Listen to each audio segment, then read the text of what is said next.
already say no oba na. And the Ghana ha oba no obada. Yes. And the Ghana ha oba ma abuwa fano. Yes. And the Ghana ha yekum pimfo de kopesika. Yes. And the Ghana ha obi ane ne ba eda. Yes. Ghana ha me say atro ados no man yimu. Yes. Ghana ha udi e no ma me keka nyina. O say nsum nyame foforo nka me ho. And the nyame foforo na nipa gu so mo som. And the nyame nipa edi Kristo hu faudie. Yes.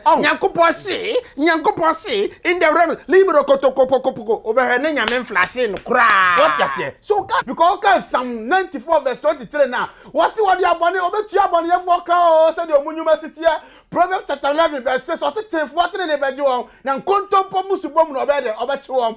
Amampanyi na wotie abanga so na wo sore na wo bokro no na wo sisa sika gu nchirima ho me ka tell say no me na dugu nchirima ho eda bi ba wo be hu be ja asase we wakọ na be kwakoto atamuo eyewe Mr. Puni we yie Mr. Puni we Mr. Bernard ye die hwe me kwachira me guy obi awu na nka abehwede atu hu fo no ehomom na akwachira o guy Christians me Bible die ne biye me di no ene nkofo osere bi o me se obi hwe me wa asere se obofo yi akwenkan Bible nti Christians yeah Christian Bible woman in my TV the name still remain obofo ba akope ene me ness of upon evangelist Isaac Asare and as I say and share there no say niam akese and e ba be pp because niam wonimu and set people nearby we say you didn't can the segment of abrabomo futuo ne ba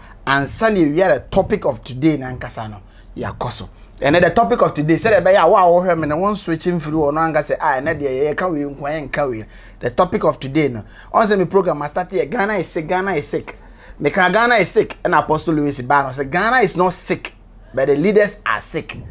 Prophet Nyankaja ba say Ghana is not sick the leaders are sick. Evangelist Asare Swaba na ono so ye betie in versions whether Ghana is sick or the leaders are sick. Evangelist, me mo akwa about before GTV. Ja opani. Na pome. Erade na dom. Ka akwa chika kre. Erade adom ye ho ye. Ye da nyame ase. Tiefo ne start your program now. Da otweda po Nyankopon ase wo akonya sonko ode amaye ne OB4 GTV. Yes. Na mechia tiefo ne ahefo nyina. Mechia me papa Reverend Elvis Kofi Owusu. Yes. Ene me hokani Mrs. Gertrude Asare. Yeah. Ne me manyina. Ene ne manyina de nam so mechia madofo nyina obia madofo matamfo obia. Na me hira obia se mo hwe OB4 GTV. Reverend, and the topic futu mu nsem kakra ba de be tackle who is your friend? Who is your friend? You say know the kind of friends that you associate yourself with. The jealous type. I want to say tackle. You say friends, jealous friends, you know, dangerous than even ushia jata. No correct. No kwasem. Eweka say adamfo mpo ne hwan. Adamfo any obi a otu na ma akọ baabi akohia no e wodwumadie bi mu na waje na tum se nipa we die me pese abre bia no oben mi ana me ben na me ne di nsa hoso. Yes. Na no na me ne opanyine bi di nkomo ana me ka che ne se ohwe the whole Ghana asantefo eyenkofo bi omunim ahohoye pa. Yes. Omuji ahoho tum. Yes. Na omusa pese omuboa nipa. Na omuboa ho so na okosoro afi na omusa view na yaudie asa abem. Enti sante na me di begina ho asa nyonko. Yes. Because yonko you bia in a bad aspect no or you bia or yonko boni you bia or no wonam na wo koso na pull you down. Yes. Na onwunwi wo nkoso ho. Na odi ya wo nkoso ho. Oda sore ahomachi num nsuo de ne segu ne tisu adwene wo yiedie ho. Ono ne yonko boni. Wow. A futu amede be ma youth no because me hu say ofa wadwuma ana say botaye urade de oba asase so de ye wadamfo a menin say ebeye easy say o saifo bi fra bontia ba be say because ye wonkofo bu ho a o maye ho ade bi a wo yonko no wo no wo pe. Yes, sadamfo no so ya na me hu so me very dangerous because ohunu say obofo akoto phone me pebi obofo akoto remote me pebi obofo ye editing me pebi obofo ye we me pebi say nipa kro no or dangerous than any person. Yes sir, nani below. But o ma wunhu e na me ka say ye ohwe asante fo ye ni ma wo je. Yes. But ye ni ma ye pese ye bo nipa. Ba nipa na ye koso wi a na edi ya. Enti won say okọ abusua ma ana ma me na akosi na nko na ade ejapade na ma no e na we na ohun e na me de ye mume e na omo kaka sansem no omo ani bre ade. But me de metumi nuanum ina for say they have to live a life of purpose. Because ebisu say ade no ka abeje 1 cedi. Oh ya nka abeje 1 cedi. No asa afeche no aba. Obofo de eme ame hu nipa. Ma me nko hu no. Na me ne nka obeje 50 pesos. Na wadampe wade no. But the same person no oba wo nchen a opaniam ane board ne. Ope heavy camera, ope heavy light, ope heavy equipment. But forgetting say ye di sika ene to sa ade no. Say nipa ho. Sade we na ya na ema nipa ehwo ye nwanwa bebre. Yes. Kire se nipa akoye adrum pempenso bi a o nunu no wo ses no ohuhu no akeka ohuhu no akeka sanete enti na mpemfo bubu bi se obi aye no se anoma kokone okọ atifi ko ede ekohunu su no aba anafa be ede abebusa na ne hono no ha. Yes. Onimpa sa de wo na yo no asa be gina chiri. Oh me this 2022 oh my very careful with friends. Seriously. Yes. Because my hono say there are some friends be wo ha oba wa brabo ma or you pull you down. Yes. And let him stand on your shoulder. Yes.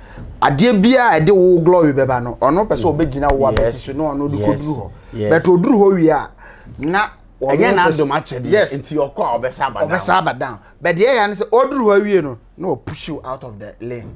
Wo pia no koduru ho a ono koduru ho wi a o ma won ko ho bibi opportunity bi beba wo akwam wo ho bia no pia wo free ho. Me enamfo bebre di bia di me and 2022 my very careful with friends. Yes, it's that make say futu amema obi a nyonko deceive no anase obi ode ne wato nyonko so Bible kwa say fa hu to nipa so. Yes. Na futu amema obi biara oba obema nyonko deceive no say live a life of purpose. Yes. Because nyankopon no oba you God of purpose. You have to say who live life of purpose how ade na si wani su no eno na oye. Yes. What you say one live life of a purpose obey distraction and kofo be be distract o obeba bo say oh ye we no the way aba o kan we no the way aba but oh ye focus on ade ba ko ho a oh ya afi no tem bia no udi nkunim. Yes. Because nyame or your God of purpose. Yes. Nyame sha say obo wiase ni mu ade no onwie ni nyina na odi nipa beto ade no ansa ohun say wode ne seso aba be gina ade na no ade ni be gina say ne opɛ no.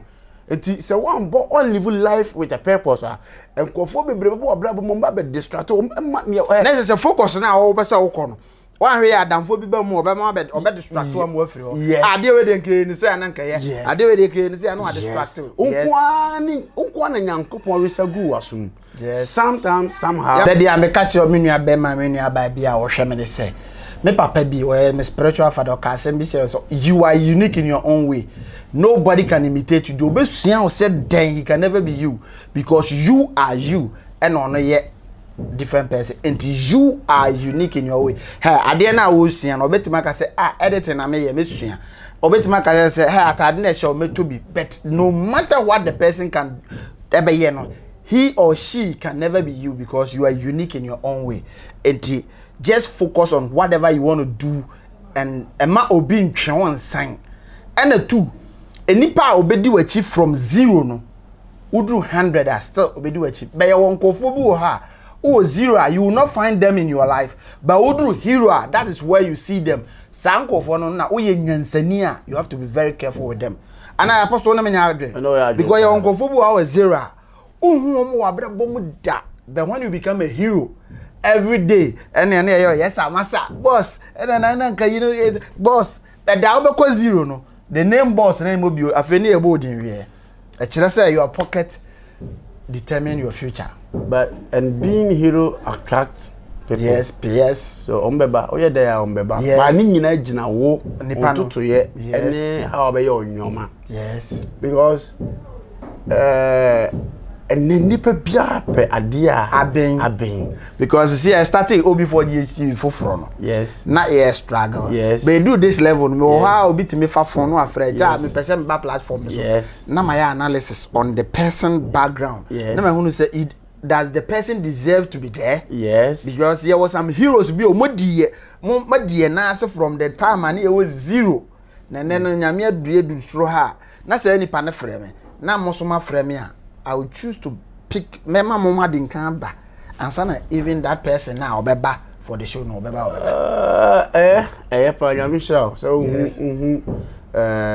obi a one ne share dwumadi bi ase but person dey afa konya we say so the way atum nyina yetutu yanfo yes nyankopon opeke nipa bi a odi nipa bi duru bra bi ekoduru ba bi yes no afa nkofo bi so da peke e de duru ba bi akoduru ba yes ye obi o ha ohunu say ade ne minimu ye enti wo sha say o meboa yes enam say nyankopon pese woni onyam kosoro nti na OB4 emwa awurade pese ofa OB4GTV so de boa ewiase no ebeduru mra bi no obesa afa sa nkofo na no mu so mu ye big no na odo ma sa betena se ababa be show no awurade ani onyam OB4GTV yes enti duru bra bi a omoba momumra omehu de nyame aye yes o se atamfo no so mo ba yes let them see your glory yes and it na obi bompa se watamfo empire fun bompa se awurade bua mama tamfo mehu me nkonim die. Yes. That is the prayer also about boa mama tamfo nkofo mo wish me downfall no. Omo mehu the victory now the man because baby we push you free wa. Yes. Na o push you free wa o temptation. Yes. O push you free baby anka maybe nke hokra de wo na beba. Yes. God do kwa kokosi ma pondwa so. Yes. Because a man be kofro car. Na o say aka 1 na oduru. Obi duru wa se nya na oduru so no pian ne fro no huri aka. 30 minutes time of car do na car na nya accident. No mo mu nyina awu. Enti obusa no say man ne hye me kom say enuru so. Now no wawu. Next say that time no say man no empia na anko no nke ekoku. Be man ni pian na that time no ohun say man na di na bro but later no ohun say man no why dey waje no nkwa. Yes. This is just by the way and Ghana is sick. And a legend is here. Is Ghana sick? Yeah, Ghana yare. Hey, Apostle say Ghana is not sick. Our leaders are sick. No, Ghana yare. Apostle Louis, as Ghana is not sick. Our leaders are rather sick. Oh, Papa no. Yes, but Ghana is sick. Where Papa nyajune. Only Papa nyajune. Ghana na yare. Only Papa nyajune. Only Daddy. Also no nyajune. Enti or so the side of the story. Wa na kan ya wo say nyansa ni ba ko fo trip. Enti obi a nkyere na adwune. Eno nti the OB4GHTV platform now. Yet mo obi a kwan say obaso a kyere wa adwune na the nation in your profit or a profit from you. Enti kyere wa adwune. Why Ghana is not sick? Apostle Louis. Papa, too. Yeah. Ghana is sick. Ghana is sick. Ghana is sick. And Papa. Apostle Samson Ejekwaten. Only the originator of Ghana is sick. Say because Ghana is sick, baby origination in Fura is from Miami Papa. On say me that type. Obi ya dia me the acknowledgement man. Yes. Obi ho ya dia on acknowledge ni pa. Yes. Some of some jealousy spirit in you. Yes. But me obi ya on say Ghana is sick no. The origination is from Apostle Samson Ejekwaten. Wow. Daddy, God bless you. Yes, is Ghana sick? Ghana yare. Any church me Ghana kwan yare. Ya ka say Ghana nya asase e da hotam. Na de Ghana ye nipa e wo asase ne so. Yes, that's just nipa ne firi oman ni mu a Ghana ni ho. Ghana ni ho. Eti nipa na e wo oman ni mu no e na yale. Yes, chirichiri bi. Se nipa ni ho a oman ni ho. Nipa ni ho oman ni ho. Nipa ye oman. Wow. Eti Nyankopon say mo wo na mo ndo. Yes. So ati ase nipa na ye oman. Eti Ghana e yare. Adi tina Ghana yare. Ghana yare kire say ye fa civilization, you take iniquity as a civilization. Yes. You fa iniquity as a civilization. You fa iniquity as civilization. Yes. Biom kakra because ya ma me no mo marketer o mo hwe don't pass everything nyina ehwe. Nti o kan iniquity as civilization obi wa wanti ase. Okay, ya dane amumuyo say ye nitie. Ya dane amumuyo say ye nitie. Ene ye kwa so dem say amumuye no ye kasa afa ho ye say amumuye ye bonetra. O ya one ne ya adwene. Ade a Bonia, oni da ho se eye bonia na obu oni agu. Na say bonin traso. Bonin traso. Yes. So me be say me break ade bi down kakra wa ha. Yeah, me de pen asem. Na ye hwe ade bi e wa ha sei. Ye ka say iniquity a. Yes. In the Hebrew word no avon. Avon. Wow. And the meaning of the meaning of iniquity, and I said the definition of iniquity, to bend, twist, distort. So iniquity are bending, twisting, or the distorting, or the law or God's word to. So what I say, obumraso. So o twist adie. Adene ni onsa ya fa ne normal. Onsa na ye boom. I say twist no. E de ya obeba wo so. Yes. So what I say, we are taking iniquity as civilization. Na say adwamammo na atiesi oman ni mu bebere no. Ya fa ne say ni bi. Because kwabrane abegina social media no awro no ho naked. Na ode ne to kire. Ukoka bia so do yukrase ni. Iniquity ni bi no. Ti wa won ti ase na ho ye ni agu ye bone so. Ya bu ye ni agu ye bone so. Eti Ghana is sick. And he said we are taking iniquity as a civilization. Let's say bu ye ni agu enema ebema oman na ye yie no. Ye de yie ni si empe no. Na mom de ebema oman na hwe ase no. Eno na ehu ni say ye ni tie. And can you say kwabrane ntim be woro no o social media. Why am I saying this? Edi enti na make us asem no. Otuedi ampon Nyankopon ba say Adom bo soro ni asase. Ensem bi o ka no chronim. Or the two was a nipan chen who unfree one. Yes. And then we are seeing you know drum penso be and no any pay. Yes. Oh my Ghana so nipa wo my Ghana mu eyebi. Enti Ghana is sick. Just say Ghana mu ha. Ghana ha. Obi e fa ne yire ne ba. Obi aman ho kwa ama ne ba ne da. Yes. Obi achi obi ato the sikan e twa ne ti. Yes. Ghana is sick because Ghana ha and ade bia be kanya bra bo ho te say wo wale na wo nimpna woni ntie. Yes. Ghana ha say o gi sofo no ankoji adura me sha wa sore dan ase a onye oga. Yes. Enti Ghana is sick. Yes. Wo bia adwuma kra na say adwuma no anfa bibia ankodu ase a eno so enye sick. Ghana is sick and normal ekoso o my way say mu no and normal ekoso o my way mu sisi gay lesbianism ni nyina o say do somebody nyina be sisi o iniquity o say ebra Israel for ye bone no ebra Nyankopon ko Israel for free nko asum ode o mu ba na o ka hye o mo say no man sum nyame foforo anka o mo ho na Israel for no bi yes o mefa nyame foforo aka Israel Nyankopon ho no Bible say e form paye emomu wurawuram e ma nipa over 2000 ye de ewuye na se ne man bone ntra so ba no me ba kuro no ma nyame ni bre nyame ni bre ma no me ba kuro ni ma ho kire ba o hawo ni yare e ba o man nim na ye di nim say Akufo-Addo na Ghana ise ko me nya politics obi for GSTV eni ase ye betena ha nya politics no ba me ka sem bi say o man na anwane amfiri na kwambone ho a yes me se o man na anwane amfiri na kwambone ho a ahokire no hawo abenedie ni apeni ye bekoso adoso o man yi me ka sa asem me see the country Ghana is sick. And the only people who have to speak are the men of God, and they are not speaking because they are saying, "Say it is not good to talk when you are eating." Because they are eating. They are eating. Oh my man, Mr. Ghana is sick. Just say we are taking our iniquities as civilization, and now we who oba atade e she oba ni hu nyina guo obi begina TV so no oburu just say I saw them and say social media na me share one of the platform bi na oba o to nyime no hu nyina guo yes tie onyame ba omanya ye gina nipa edom ni wiase nyina nim de ho ye say ye nyame man yes nkramofo otiem a Christopher otiem dan so boni dawson etu free say ye boni ye dura urade ani man no me esa no ba ye so obi ni ne bada obi ni ne bada o say president obi ni ne bada o say minister me see what you obi bada na ko say dem akuno ekopeska wo say Akufo-Addo na ma omani mo ye de ne anasa wo say former president Johama na ma omani mo ye de ne no Ghana is sick necessary enema oman no ye na ama oman no ye si apene bacho Bible ha yemie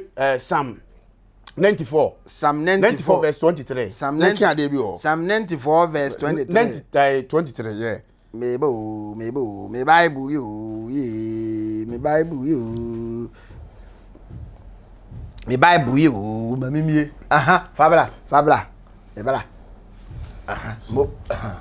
Bible you Psalm 94 verse 23. Psalm Enyom. Bible de minim bi o. Ambassador me o.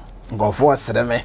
Ngofo hwem se akwai hwe Bible no wadan na news de o Psalm 94 verse 23. 94 O say na wodi musuo Psalm how de yen ka brofo no kwa na say kobe bia 94 verse 23 verses about 23 how I say but the Lord is my fortress. No. And 2023 94 and he shall bring upon them their own iniquity. Was it 23? God will turn the sins of evil people back on them, and he will destroy them for their sins. The Lord our God will destroy them. Yes, nti awurade echi o man Ghana so.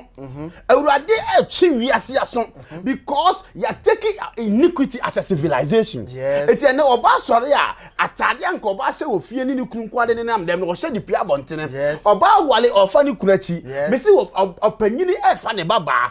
Oyere ema ne baba ema efa no. Mesi wo okum obi ba atro ne konkonsa. Eti sadie we na am man ne yale. Sadie we na ko Israel for so a awurade nyankopon ye dey eyi o mu twetwe ye no eti wo fi se wo posa abrabo na o man ne betumpu amon o man ne de ahoto beba debi na just say ye de ani bire nyina koye politics nko but in the spiritual realms no so enema bi di enya because ye timi de panyin bi betena so panyin ne ba na adwene ewo ni tirim ye positive wo beduru so ana nko na adwene asesa na o de gine ni o chef o kan efficiency na efficiency 6 verse 12 o say enye ne honam ni moja na ye dey enya ye ne wie mu ka what you say wie mu atumfuo enti wonim me say Ghana is sick.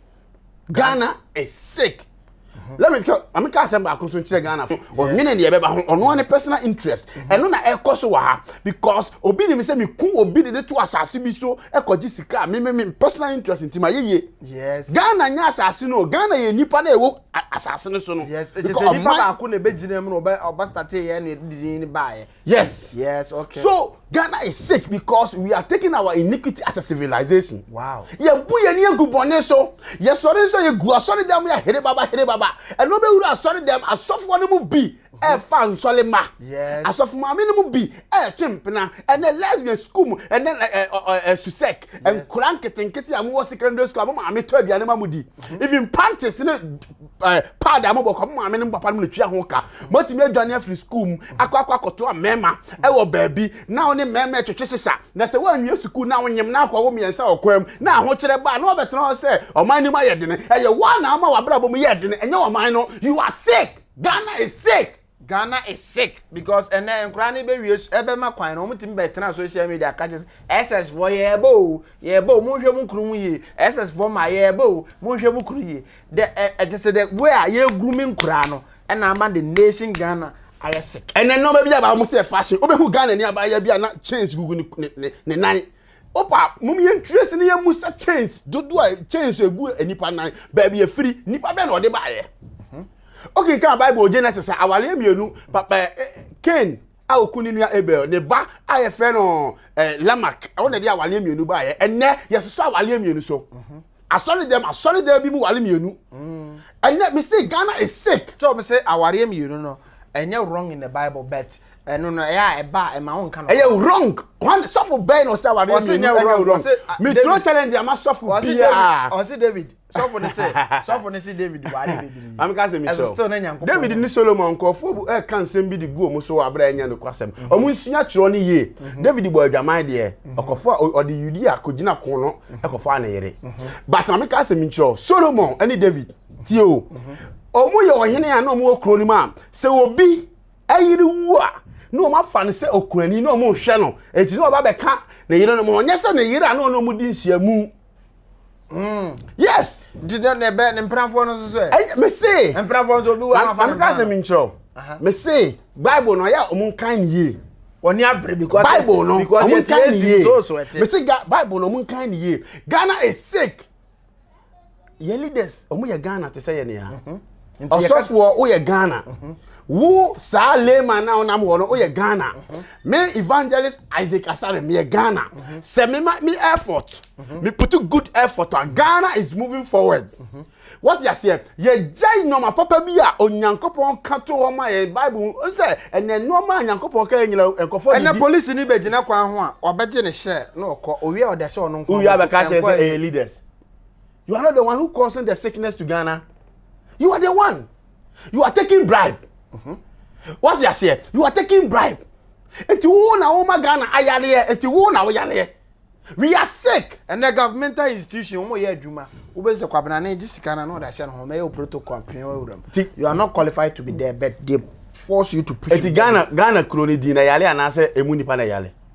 Tell nipa na egum na yale. But see Ghana is sick. Because we are fight iniquity higher civilization tie. First no onam na akoto se obi ba. Okọ akropon sanse a. Obusa se of asare a akra bia be kire of asare fie because onim djuma na wodi. Ordinam fie mbapa no se wan ko school timi bo. No do akọ school mu ade chia na obefa do akọ school mu. Me kai me papa bi so obrema ye fe na eja bedu. Ono so wan ko school na na mabonte a otimi che no abo. No do aye de odo akọ fie ba ene. Kokko obi ba. Ene first na o to spa chacha e wo mfichira panyin bi ache wale abo no wagisika no de ko but ene yes ya civilization ya ye na man bet eti akora nya 16 years ko lojina man bet no otwa akora be 14 years okura mobile phone no otwa man bet o si Ghana is sick you are ubremu Akufuado ubremu NDC ubremu MPP me se wan kasa o yale entete be na de ma oba no na se yen tete wo fie na yen fama omo no omo na omo di nyini na omo so de akotena high rank city so na omo so akose we are taking you see a fire iniquity as a civilization maami bi address ne ba no de change ato ne nan se ni tie ni we ye ni bie nti akora ne be nyini we ye ni bie ana woni abre evangelist ni abre we ye ni bie oh o se a man ta de shemu nyina say okay, Bible no say dress modestly. Or say for new say Saturday say fata. Yes. For new say Saturday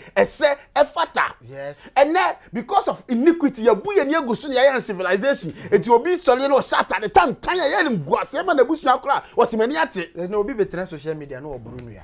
Now look at all this. Look me there me fele no mpo me pese man no be kwa koto sa ma me na asem because me fele no ade dia boru sure say no me dia bo ntimi nkume ba woni me bi ye won nkofo bi ho a ohun onyankopon de omu gina ho for botaye bi nti hwe omu nyina no e ka se omu ni problem omu wa so twe mu pa oda odwene pa ye oye no oye agent or deceive nkura ene me hwe ni identity me se me mondi wa say wa bie company duabo company eti wa obi tete on be de be bo nyankopon so se fa bone che yes what you say fa bone che no obi ka che so obi fumu abra no ho wa bie duabo company opanyini yemfa na asem nto nche na mani abele Ghana is sick no cry person na one person wa be the evil of the nation. Ghana is sick wa be the evil of the nation because now no bibi ebeka bia afia bibi ebeka bia even on the social media anya fia ya agra oye agent oni say he mpenfo ka se mi say dimbo entimu wa echete ontoma mam ka se mi nchiro e ma wo e ma nya ho say wo peska agu ma ho eye no me na opa agu ma ho yes e bedu bre bi no ho oti asinti ofi say o de honhom ekura be cover wo ma yes but nia wo ye nyina no edi wachi edi umanachi yo oh my god I hear you because emre na ewura mu no ye bre bone yes and then nipa benya kura na Kristo so ma prepare free wiase and then nipa benya kura na atoto asori dan nyina mu tie osofo bi koye mfomso a ye ka se obi akobokro no yes eno dey no kra omu benya kura na atoto asori dan yes what you say okay some what can say mo osofo ekoye problem yes evangelist akwese we abeye ne dey yes the whole Ghana obi kan but obi kobokro no that day no ban akra social media ya ko no omu bo no kura no obi timeka say oh munya no ba osofo konya me say na say metena social media so na me su say so for be me so nko no be yire koda no mabo naked no oba na one ne kobo adwamane de oba no mayi na sinchen na be ma na de da so ne ye say bono awurade hu o my Ghana mobo me kasa de so for no ye na ye but oba no so Ghana is sick because ye bu ye ye mfum so ye mumu yo ye bone ye bu ye gu bone so de ye bone no ye hu ni say ye bone biem. Ghana is sick. And I walk as a baby and where he tia could do an hour to Ghana near and Kenya edum ye into Ghana sick and maybe I don't know. Send Kenya or no. Ghana is sick. Yes. Because we are taking our iniquity as a civilization. Yes. Mama kasi minchiro. And normal e do how about oman mu pa institutions o mu do how about oman mu pa presenters ye ba kon. Presenters ye ba kon. Tie Ghana is sick. Me say ye ne yare yo. Ade na yare yo. Debi uye. Wo dia to. Ade dia. Presenters because tie presenter answer be bonyum kura be hete kura no o Jews council abo no on studio ene dey payo me say oni say nkofo twa scam presenters mo defend o mu nsem. Yes. Omu twa bribe ma presenters and then red kura o say etuntum black. Ghana is sick. Me say bone adoso o man yi mu bone adoso o man mu uko dwom fo man no so a ye koto man no no aduane ton wa bonten koto ade o dwom fo man no okọ pentos ni dia pro no dia koye aduane mo man na di na ofisa yare ye mo man ni mu yare e mo man ni mu na je say ye ne an ye di ye ho abro enya panifo no so do mo abe me say Ghana no enye asase na ye Ghana o enipa no na ye Ghana enti nipa bia ote asase so na odi amumuyofo sem no me say oro na ye Ghana asase we say Nyankopon boy no say nipa ni mu asase ni dini nipa ni asase ni mu asase ni dini wow say ne usi dan kura na say odi dan mo obi na so watum be 8 months ko bie dan na hwe dan na emu say eti say nipa ni mu asase ni dini me na me ye Ghana oni Ghana. Yes. What you say? So Ghana ye take ye iniquity ni ye find as a civilization and ne oba e matna social media and nkrama nyina say nkrama da e do bi say Nyankopon no me e ma ye so awu kira mo ma animu as your mind ni nyina attune to sex, money and fame. Amika say min kira o me say ni e ba kra no ehu chen de atimu yi o man na nya ne bone na difu akese o mudi ni krama Nyankopon honhom mu ni as physical na spiritual and physical no ma nyina nsra ma o man Ghana ni e ba mpo be ye dene. Wow. Oh how kese e ba Ghana is sick. Ghana ye hia adura besa Ghana yare yo eno ni awurade asem awurade mransem o de ma ye no ye nhwe se ye bedi so eno ni adura besa Ghana yare ye awurade mransem ne bi ni sen awurade se na oba na ene Ghana ha oba na oba da. Yes. Ene Ghana ha oba ma abuwa fa no. Yes. Ene Ghana ha ye kumpemfo de kopesika. Yes. Ene Ghana ha obi ene ne ba eda. Yes. Ghana ha me se atro adoso o mayi mu. Yes. Ghana ha wo de no ma me keka nyina o se nsum nyame foforo nkame ho. Ene ye nyame foforo na nipa gu so mo som. Ene nyame enipa edi Kristo hu faudie. Yes. Nyankopon se in the realm libro kotokopoko obehe ne nyame flashe no kra. What you say? So Ghana is sick. And no wale a ma bebre e fa o mukunu machi me si oba e pia wa fa let's na wa fa the pant be me se bia hye ne bag na wa fa ne perfume wa fa ne powder na wa ko obi ani kunu akọ adwuma no na wa ko abonte na ko fa kwabrane ne na ko se hotel na kwabrane na ko fa no to na wa ba fie a na wa sa ne okunu na ba be da no de no me aka be ma no kra na be ma no so bibi what you say yes na wo the curse ama wo generation dispensation di wani mu ba no wo de no me aka wo mo na che say wo ye ba na wo ware na wo fa okunu chi a wo de no me aka generation wo kasa wo ye mu ma na wo ni be ma na wo mo no wo de no me aka wo mo wow oni baby me say Ghana is sick and na wo mu po dwama fo mu kunu ma che wo mu nsuro.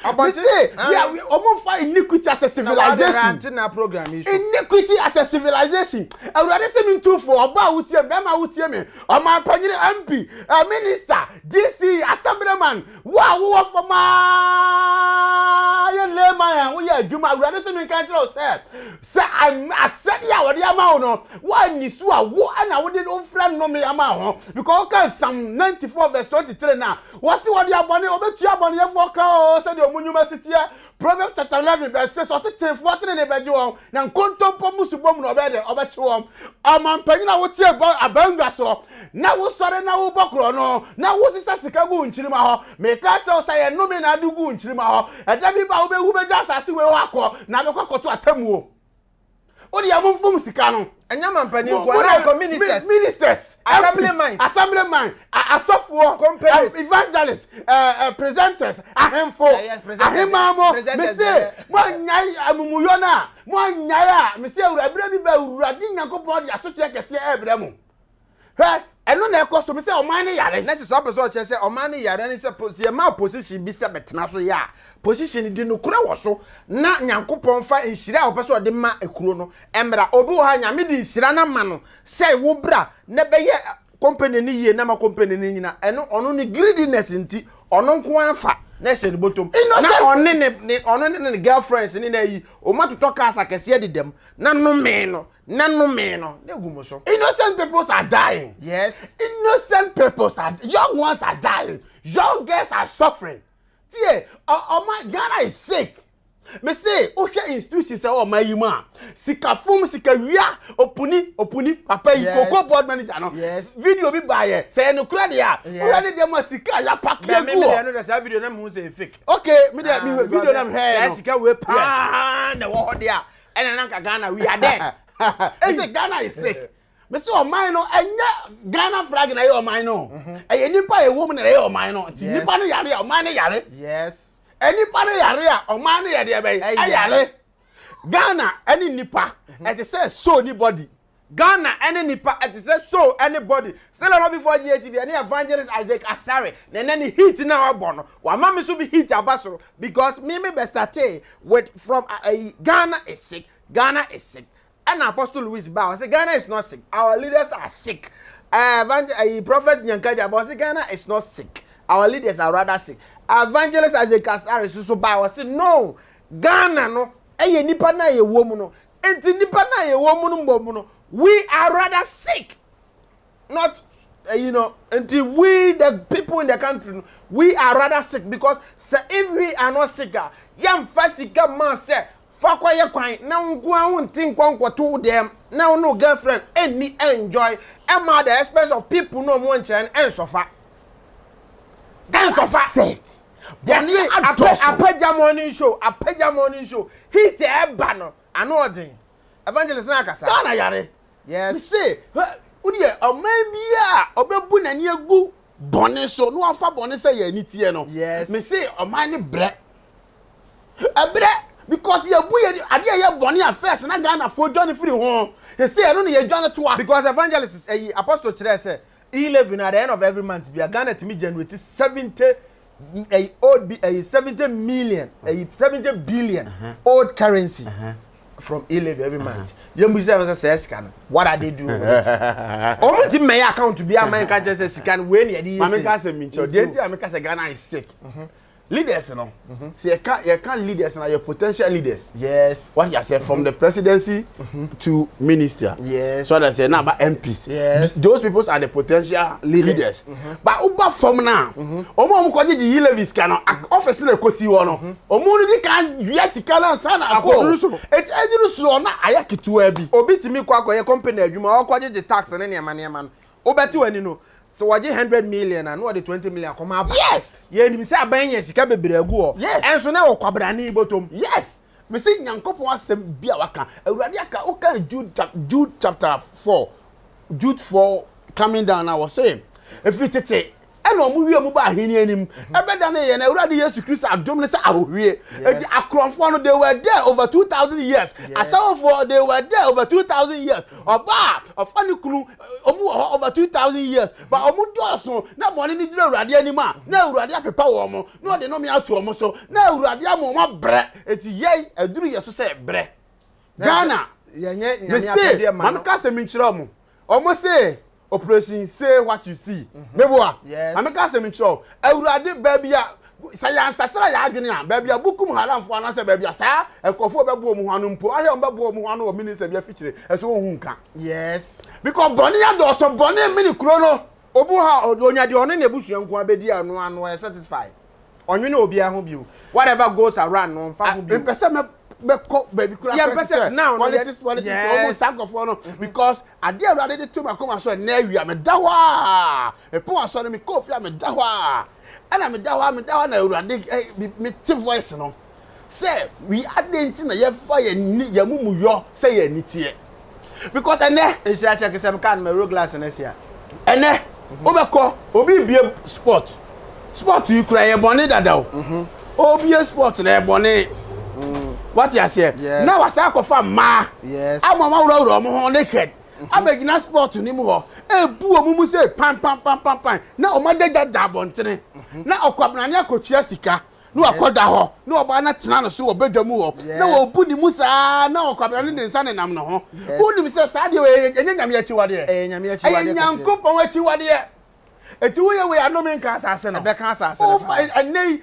baby me say abonten kla na omu fo ba yes abonten na omu fo ba o fo obi yire o fo obi kunu me say adwama ba do so enkraman fa ma yes enkraman fa ma yes Ghana is sick Ghana is sick messages kakra ba e on Facebook ha wa say mpese me kenkan kakra ba obi aba say evangelist keep quiet it's true Ghana is sick indeed so keep your nerves down minya botre eni abere pa obi so say apaja show oh you are keeping the fire more fire okay evangelist yanko e dey na be ma o man Ghana the sickness in the ebetima atwam Ghana your sickness na e dey na be ma na atwam de be ma na atwam ni say I was saying nipa nyina dwane ko Israel nyankopon chen ne yekofa nyamesom papa no ne yede egure oman mu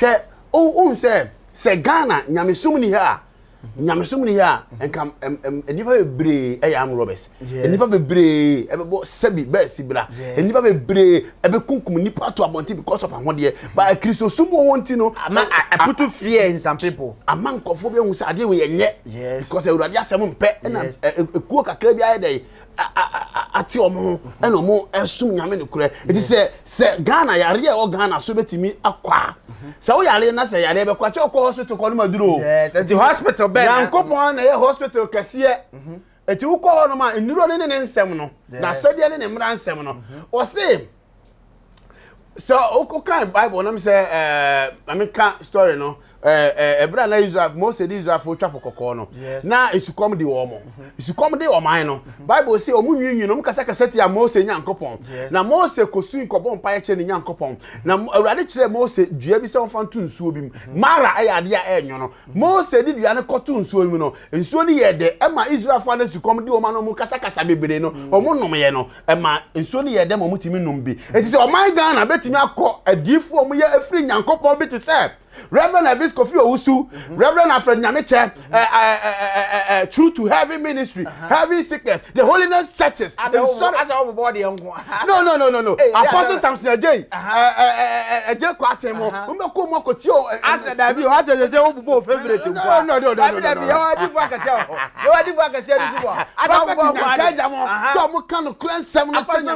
Apostle Louis, Evangelist Isaac Casademo, the other platform. Now, boss, Yakoma, Akwabi Tigana, Hani Amana platform of TV, UTV, or CFN or Councillor Luchot. No, I can't say Hunu Ghana. Ni Amana platform. Me see to jam, say, okay, can't say Hunu. Yes, because councillor, me who are there or canceling the poll. There are a lot of pastors who do level be cry. I say, yeah, man, acquire man in maternity. Yes, because send your man acquire and papa, and why would he? We have permanent. What is it? But only maybe your celebrity pastors. Yes. So, I am ya. O man no me see answer o man ho betoye no ye nwa no ko asofo wo mu kura nyame asem no no mu bobra etene konkro ye mu no kura die mu na Awurade mfa sa ne man so enje o man Ghana. Yes. What you say? Ebire bi ba obofo ye be se program a ye ba be bompa ye dia ma Ghana ye be fra asofo bi wotu ne yamfra wan kase akura ya obe wan fa ni dia ma yo wa bra bo usu ni oban na be dey e be kire usu e no ban ye fra asofo se president say asofo mrana ya modin a na se usu e no ban ti na be kire ubozi afra new pastor na yamfra usu no ban na a kire. Ghana is sick. Ghana e yare we are taking our iniquities as a civilization. And oba boy jama ya onsuro. And oba nyinse no koyegwa onsuro. Just say oba no family planning e dura onsuro. Sa no only family planning e sin kese. Mami ngina platform so so mean two of my Ghana for. E ma omo Ghana family planning e sin won kese adenti na e bone. Evangelist true. Say kwapna ne ehuri try ano wanyem. Me say family planning e bone. Bebre so ontimi hwo me say e bone.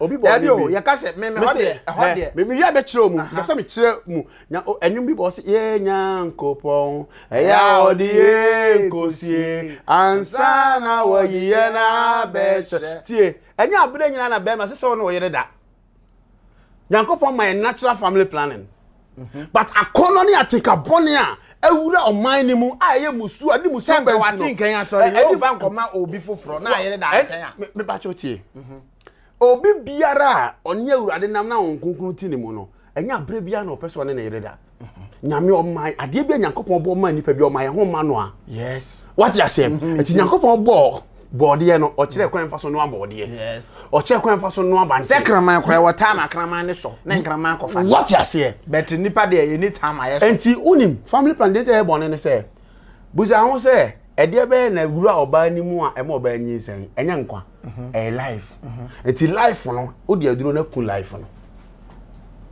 enti wa komunipa what you say any nkofo be ko bu nsam jemo let me ka oh my Ghana me catch them me say family planning eye bone kase hey enkwa na wo spend mu no aduro na dwuma o ye ne say enkwa na wo spend mu no e no ku no of me busa wo ba cho busa me bebrebe so dwe gu ya obu obotra no dwe no so be na so ye mama ka se me kiro eno so ye bone ana eduru mle bia nyankopon bo awia eduru bia na wato nsuo eduru bia na ade san aba eduru bia na ade kyen aba etu ye be man na o so ye seasonal person be a potential man ye be man o ye diligent what you say me nya be man o ye tipo nkoso be man o sore ya akono ba na koto ase oyere so na akono no ba ka ze ye nya mama ka se me kiro akono no ba ye nya den me kiro ade me tie oba no nyankopon man natural family planning enti bosumi bia no e wo free time abetimi akọ ye de ho a nyinsa enye dey emma ene e wo time a okọ oba ho a nyinsa beba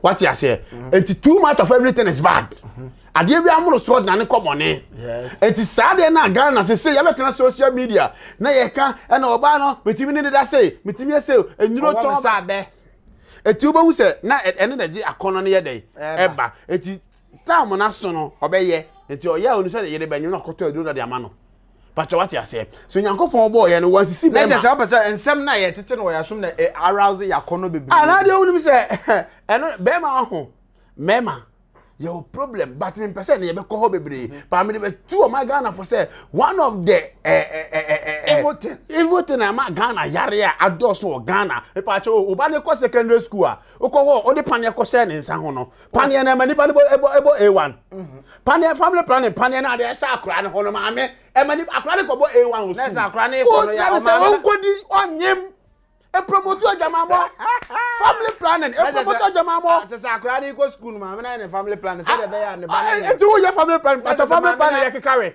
na se ma me na bo nim se ne ba na adwama se the family planning se obi hu a chese onye de oni so onyem eti akra ne ko secondary school na ne ma me akwa top post no tu bebre gu ni trunk mu na wo kire ne sesai na se a de po bo eduro idi eso mu so no makotena one of sa social media se what you say wo ya sa obi betre no akoto me sitie o de family planning panye ko share oba ne ho no so fan ko secondary school no se na bia obetimi awie school no e dey family planning ye kekare ye dey bo A1 ya bi ye dey bo B2 se onyam awurade hu ma Ghana mobo o wi ala obetena se na okeka me say opa abusuya panyini betimi atena ho abusuya asase da ho ablante wo 32 years abusuya panyini di asase ne be ma ablante ndi abobra no abusuya panyini no ne mlante ne pre ho se otimfa ablante picture ko aduro so se okuku no okuna to o wi ala obetena be ka se akufo ade ne previous president John Mahama na ma o manu ayede obi papa ne ma ne yire no abre na papa na firim no ubensa abusuya no na omo so asore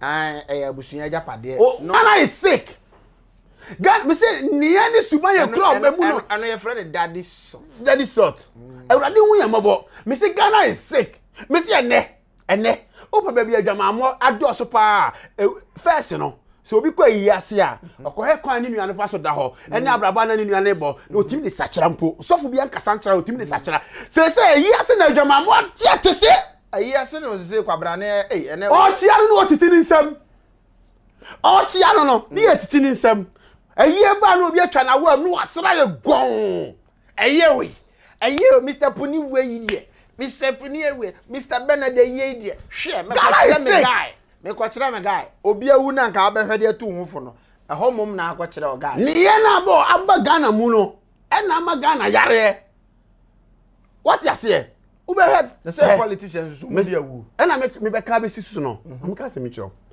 doctor e be kire o public say jot nye obe call the kukom no she wonu jot what you say me say education me come say me say education without Jesus Christ is amount to nothing. Education without Jesus Christ is amount to nothing. Wow. Obi doctor say gay yes or gay. Doctor now okay say gay yes or gay. Doctor ba say lesbian yes or lesbian. Oko mu kokko ma brabo ho a nyomo mu ye wo ho no. Wo say dey say amampanyin na set tie. Omo na ye de wias Ghana ni nyina so a omo to mo na beto bo abo wo mo. Yes. Penfo bo bi say sa no ma che wo soro he de oje bo. Yes. Ghana is sick. Ghana yare. Police ni wo na say the assembly efa no correct to the da. Na asumdue mro man ni mu no. Wo obi akọ bu obi akọwie obi ade no waje bribe. Ejai kromfo ni se wonko. Na okọ wo san kọwie biem. Eto man asumdue bebem. Asumdue mem. Eti Ghana yare na se nyare. Yare. Ghana is sick. Ghana yare. Wow. Obi osofu bi dwale obi yire. O dwale obi yire. Ghana nyare. Yare pa. Eye Kufuado. Debi. Eye Mahama. Debi. Eye MP no. Debi. Eye minister. Debi. Eye Abambabe. Debi. Wo ni ye na wo ye no. Na te se apeso che se Kufuado ne yi mukura ye ni ye se de. Na ye ne anka se etetema mu no. Se ya hwe ya namo ye yesuban ene enema bi anye ye nyaya. Ghana na ebe se sa. Me pa cho. Israel for na nya Mose na na lidi wo mo. Mose ko fro pepo no ne okoye edi enti no fro pepo no so. So okwaje. Okoje Ewrade emra ten koma edi aba bebo ahenfo. Ade bebo ahenfo. Enya Israel for na. Oba de na no ma ye. Eti Kufuado ne Mahama mo se o mbesole. Atena se wabro mo na. Achotro afrefre ape contract de abo ma yi mo. Na Yesu banya. Omane be contract ne ba ne a chedi. Omane be. Enye yi. Eti Mose akwaje mransem du na ba no eye omani yo yenti na Mose ko ye eso oba ye no na omani no mufo na ye dey tete apansam obakofa nyame foforo what you say enti leader no say ye yes say em boni a Ghana boni na frosoro aba be si fom obi adi boni sesei yes obi ani brade sesei he me si obi ani bre o yere yes obi ani bre okunu yes obi ani bre sika ekura o ene obi ani abre aduane e odi kekekro obi ani bre yes na oma we wo si ye nyale ama ne nyale obi ani bre okunu obi ani bre o yere aduane kura wo bedi ko wa no kura no obi ani bre wo si oma we enyare we are taking our iniquities as a civilization yes boni ya no ye de ya ni tie what you say ene so WhatsApp oda ho se oni ni kuru tu odi komo na ne be ma foforo chate yes mi hia o hefa nu akoforo no nu asaba be dan kuru nche nu akọ wi no de mu ode ne awon sabe akọ sabe nu aba be asabe tena ni kuru ya no ode akọ antena ho akọ ka kire de se ni kunu si oni ni jai enti ajapade oni nja o nchemu mienu owi oso baje no baje 4 billion. Look at all this. Obaje se oso obaje 4 billion. Ghana is sick. This ansem ni bia na makoma ye be ya. Ghana is sick. Obaje say o se me meje 4 billion. Oba na ko ba adwaman no be ma ne se won ware bio no. O se obaje ni 4 billion. Ghana is sick. Me say, Reverend, arewo na yan basa na kinka kakra de Awurade kan ye. Omo ye bone a ye be ba omo so. Ya kinka kakra na ye hu. Ye mienko Ecclesiastes chapter 8 verse 11. So as I see na hwade ye ho. Ecclesiastes, yeah. Ecclesiastes. My Bible there, ne biye me di no. Ene nkofo sere mi o. Me se obi hwe me wa sere se obofo yi akwenkan Bible. Nti Ecclesiastes. Yeah, Christian. Bible ngumani mazu. When a crime is not a crime. When a crime is not punishment. quickly. People feel it's safe to do wrong. What you say? Let's say bonnie say police ni obi kobokro no.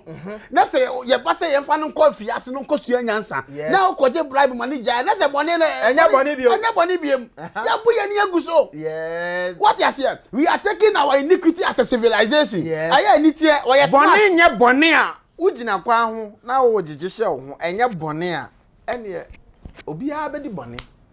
What you say? Yes. Life nti wonti mi fa sa nyoma wei enti no na ekoso o man Ghana ha na ma o man na yale yes o kwa sorry dem asikafo na recognize o mo yes what you say 2 million formula me say sorry man e bi di 2 million and no ma ekoso 2 million formula lawyer e sorry dem obi di 2 million wa dem na aso yeti 2 million formula no ma sorry ko 3 million formula no ma sorry ko 4 million formula me kwa sorry dem na 2 million formula me need 2 million ti me sorry ji so obom din Anya say abra na be bo afode a Christopher Nsole a Christopher Nyedey Nsole 2 million formula mo ni 2 million boni adoso na boni nso na ye hu boni say ye boni biem yes ya fa say ye ni tie what is one say dey tie America sans ya sofofo ni bi so ka ho yes say bibia ba say TikTok e mani bubu omumu che say o de mama ka se me influence of enoma bi a sa su se for no koye no on se de man no be gina TikTok o mbu omumu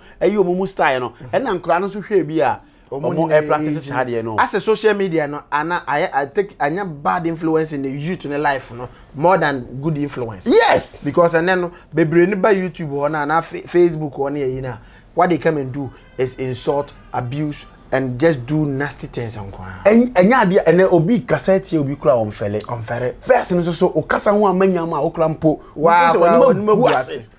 yes but what you say so our iniquity we are taking our iniquity as a civilization as you see you need eso ya na nanom ahemfo ma nto asase ba kwa mani pattern o yes o nto asase mani pattern na o to asase ba kwa mani pattern a o mo ko wo tito mo sekan no na wo tifie na so no ma na wo do oni bra koso president so asase no na ton ma o Ghana is sick petrol na ya teso no ya tumu no na ya de price na ba no o ko fo trotro driver no edi bia beka ho yeti petrol no so on trotro drivers 80% of trotro drivers limit and no man nom tramol na here for the bakro mu a so called rich men and a crash tramol the bakro yi mu a me say Ghana is sick say yanyi sa ne yan na mfiri mu a o man no I want to you all the policy dey do obeba me say first and phone ko school say na so munyenyem free education so ba yen ti o ayen na manage on social media trick ayen yo madi no na obi ka say awalefo ssfo ye be fie etihwemu krumu ye anya what you say evangelist Isaac Asare and then come on here di no what 2 year for pa obi say am ehunu say Ghana is not sick but Ghana is sick but our leaders are also sick. Our leaders are also sick. Because say Nkurani Jimia said the Nkurano more from no some fun. Nanke leaders on so much na leader no ne and company for no leader no money there me say Ghana na ye nipa wo na man ye Ghana and yes o man na yale ya nipa wo nyina na yale what you say it Ghana card ye na say we 10 out of 9 na just say the omu nyina yale yes what you say it atene ne fo ne omo mbabra opo meto ka say omu ye be 10% and 90% ni nyina panyi ya ka say panyi na woni ti ya o te sakra keto yes enti say leaders no omuni nkura ni nyina befra me say ye ka say Ghana ye onipa na wo man nim no enya asase na da ho no yes the Ghana is sick yes ye yale every sector atoro koso kro no koso ejamama koso konkose koso ewudie koso eti nyame achiwade na ye what you say nyame achiwade na ye dey ye enti no me be ka o man no wow eti no me na ka o man no eti se ye be hwe no yesesa ya adwene a na wo yeso wo yo hina akoton asase e ma nipa 10 ti o oton ma kwaku no na asase na 10 million esi akwa akodu 400 million ti waton ma ya waton ma kosi waton ma abena waton ma kosua ana wono no ti ba bi ana omu kunkum omu ho what you say eti Ghana yare na Ghana yare eti ye ntimi fa policy bi nto say ohene ntimi nto asase ara ohene to asase mienu a Emma ye ohene what's your raw. Ewo yana na ote kokoso constitution say oto asase mi no ye two. But e ho so no kura kan you want no. Omo dis ahemfo no mo kan ana otumfo ote kokko eso ho no.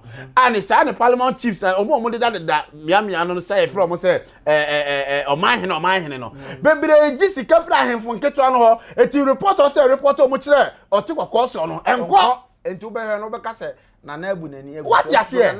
Wono no oye justice person ade amehu no otekoko nana yebo mu ebo din uye hwan yo se wa ma brabo ese fota me si nyankopon no me beba yes uye hwan akosu ya bi yaw akosi ke kura na se wan sachere wa adwene na wo so my iniquity aye civilization me si nyame no me no ebi be kan yes ebeka ohiani ebeka sikani ebeka yarefo ebeka bubuani ebeka nifrani nyame no me eba etisa de nyame atemu da ba ase nipa se nipa ne ni biri sika se ne bibia ase now no se see this world na ewom no enema mienu na e control wi ase no now na aye sika ene atenka adwaman ase no ne atenka sika ene atenka ene run obo say young boy bi asisu a onya sika na o front na run say o de kopemba ena obema bi asusu so a nani brisika to the sense ebedu level obi atima kofo no an ba wawo no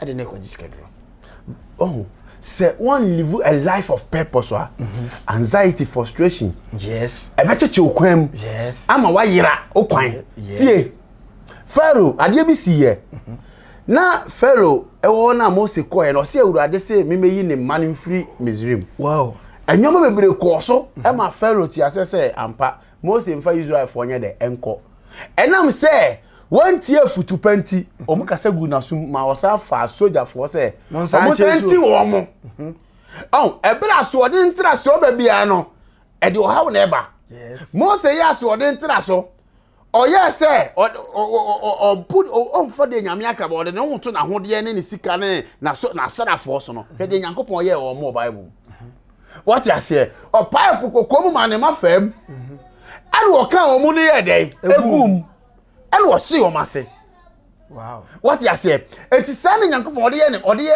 obi a wo ya so ode ntra so a enne nyankopon twini pa so ba yenim yes what you say because you are taking our iniquity as a civilization emumu yo no ya pa se ye ni tie boni no na ni gusa ade o ye boni pa obi yire na meda no so a me fa no o fa no obi kunu na me ne ebo adwaman na oda ho na be ma ne butu no so because of security because of ahodanti onim say akora we minim no masoma ne da no wache na kwose bag mu de na ekwa akwaje sika o wi abeka chem say o man no presidency o mu di boni ni bi ba Ghana ye wo a wo ti o man ni mu eti ono so wati o man ni mu bi eti ye nyina na ye bo o man no o last word the futu ade be ma ye nuanum bia no say e wo civilization ne because na wakasa wa mama ko mabubu because this is what we need because me can was section bi me say we a man of God na kan de ka ya koma on obi4 GT ye beba wasone so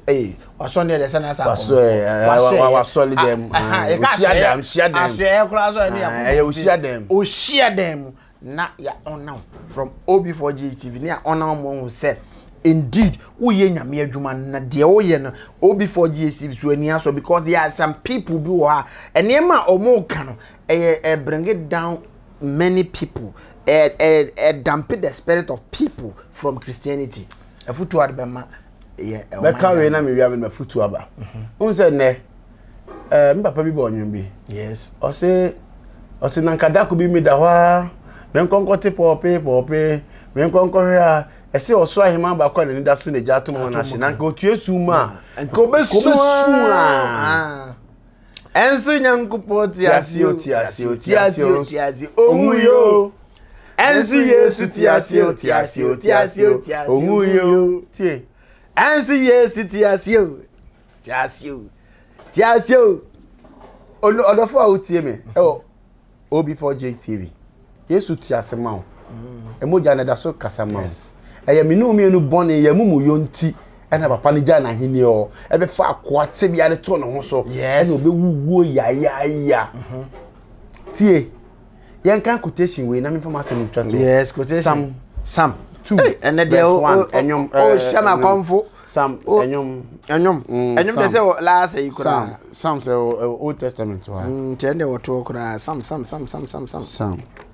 Awurade asem ni o say adenti na amanaman ye jejeje na aman susu adehunu yi asase so Psalm 2 verse 1 o say adenti na amanaman ye jejeje na aman susu adehunu yi asase so atumfo sori gina na atumfo bomutu agina tia Awurade ne de wasra no say mumma yemubu won mpokyere na yento won nhoma mfiri yen ho ngu wey a Christopher wanti David ka asem say no na enkofo bia sori ya omususu adebone tia de nyame asra no eye nyame adom achede ode ama adom o my Ghana entina afoforo sori tu agina mesi wo Kristo so wa bra bo na o bo no enu ntina obi nna enu wa bra bo ekoso enu ti obi nna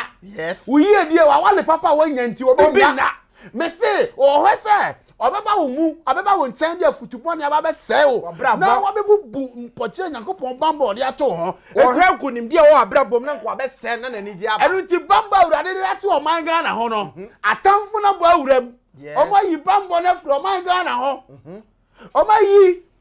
Oma yi ehun managu upon fusam no evil doers oma dosu oma yi mu what you say oma sorry tie o my Ghana because my Ghana ye kuro konkro e suro Nyankopon oma yi we suro nyame oma we Awurade ani wo so oma we ye nhira man ma Awurade Nyankopon but ne enkofo bi abomu atufo bi abomu atu agina tie o my Ghana politicians ka ho ahemfo ka ho edifo atrofo ka ho esampaka atrofo ka ho atrofo atrofo ka ho akofo ka ho liban kramofo ka ho me say presenters ka ho politicians ka ho doctors ka ho oba tu agina sori atia o man Ghana Awurade man konkoro no omu sori atia o man no wow me catch no tie Awurade asem nie o say ona obe dane oni ama ono no ama wiase no be dane aba ono Kristo nchen no oyenkwansuo se sukom de wo papa ho a se bone ama sukom de wo a oyenkwansuo tuwa no na obe ma wa home o se Awurade se me kan kire o se ni obi ye mane nya wo fe ni obi ka mane nya wo de ni obi ahye mane nya wo fe ni ekura obi mu ani mre na wan koton so hwemu Awurade hu o my Ghana mobo Awurade hu mu adifo mobo Awurade mu evangel asampakafo mobo se asampakafo dabra be jiska no mu ko ho Awurade hu o mobo Awurade hu o man no police fo mobo yes Lord Awurade hu o mu asrafo mobo wow timamu fo Awurade hu ni ya mobo na Awurade Nyankopon bambo nto my Ghana so me stress Awurade hu ya mobo Jesus Awurade hu o my Ghana mobo yes Lord mun swale Awurade hu ya mobo yes Lord ya fire iniquity as a civilization yes Lord ya bu ya ni aguboni so ya wa bone ya kwa bone ama bone ya fa oni pa ni so thank you Lord adia na ni pa dwane to owoi Awurade hu my Ghana mobo Awurade hu my Ghana mobo Awurade hu my Ghana mobo o kan o wasem say ohina komada wonsem yes Lord faako a wo pe na o chim de ko yes Lord me mpai bo ne say Awurade ona stakeholders o bukura man Awurade Nyankopon me de o makoma ba wanim yes Lord me de asofo akoma ba wanim yes Lord me de nintiri ni abrempo ahemfo akoma ba wanim yes Lord sie fa show na ni monyam na afoforo nyina hunu say Awurade o ye onyame a oburade nyina na atumi ade nyina Adom nti amen amen and evangelist my word mechia me papa no mpreko na ese se o mpreko na and o mani atoto mani nyina aye me de enchia soronko Emma House of Faith abusuan nyina yes titiro mechia me papa Reverend Kofi Owusu Elvis yes na machia me mame ene me nua panyina me di na chia me do no pa bro Daniel Ejepipra Nyankopon onhira o wadempa ai kura o nua ho mechia obi for GTV ahwefo na tiefo nyina na mechia me ho kani Gertrude Asare me Doba Martin Asare Anna Asare and a Faithlin Asare mechia honorable Ejare assembly member Asqua municipal or Dumpase Fabi ni Dumpase meyere ne papa no mechia honorable mechia already on how they are not just Hannah evangelist Isaac Asare so Jumedi ever platform we say so na so e dey abo Jumedi hu free advert say what see would na o amanane now follow before GATV now person evangelist ye board down somewa already Adom evangelist ne Ben Kofi Enterprise akamomo aboma esi ye bedi dwuma so nko abonko for dance ama omo o pese otwa na installation kra be mo atwa nkaka na eduru stage bia na ya de ya ama bisa ye estate agent me wo atonsu Fabi o pass ase ato o pefi ato dan han apartment single room self contained normal single rooms ye betimi ama obi na animonyama ye urade dia 0550 62 1240 Bobio 0550 62 1240 and I said 0542 56 0546 56 11 18 0546 56 11 18 Yami Onshira there and then I'm being touched and then somebody kind no you are not from so obia di bi mu a Monfanche. Before GSTV, we are into educate, entertain, and inform. And so the buy was very educative. And God bless everybody. Onya bre any trans so on this show. So say my catcher say before GSTV, you a peja morning show. Every morning from Monday up to Friday. And no panic then it what then hey Facebook live now hey YouTube so live just subscribe to Obi4 GSTV said about ya dan notification a boy ya no wenya. God bless you. The name still remain of Prof back and then enko for media seda ebe ma omo baako me ankasa me papa Apostle Louis or the motivational man said no this level now you TV na dream you have to bring morning show on it papa God bless you for this motivating this level I will push it before GHTV to this level so God bless you that's the name the name still remain Obo for back bye bye.